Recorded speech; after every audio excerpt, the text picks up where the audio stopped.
This is what they look like. There are two of them. These are from our lab in Burnaby in British Columbia. From the outside, they look like giant black monoliths, big metal boxes, about 10 feet on a side, 12 feet tall. And they are powered, they have a fridge inside them, a refrigerator that cools these chips to almost absolute zero. Just a wisp, a fraction of a degree above absolute zero. Hundreds of times colder than interstellar space. Amongst the coldest and most isolated and extreme conditions that humans have ever been able to engineer. These fridges, interestingly enough, which are called pulse tube dilution refrigerators, have a thing called a pulse tube, which emits a sound roughly once per second, which sounds eerily like a heartbeat.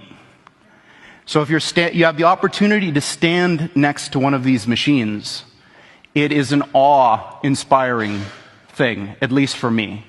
It feels like an altar to an alien god. They really are impressive machines. At the heart of this big box is a tiny chip about the size of your thumbnail. And on this chip resides all of the wonder and magic that makes this thing go.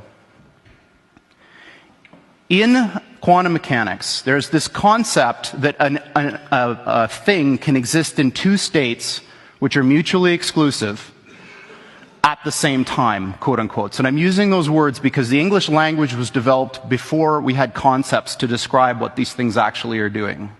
Imagine that there really are parallel universes out there, and now imagine you have two that are exactly identical in every respect, all the way out to the horizon as far as we can see, down to the last little atomic detail of every single thing, with only one difference. And that's the value of a little thing called a qubit on this chip, which is a contraction of quantum bit.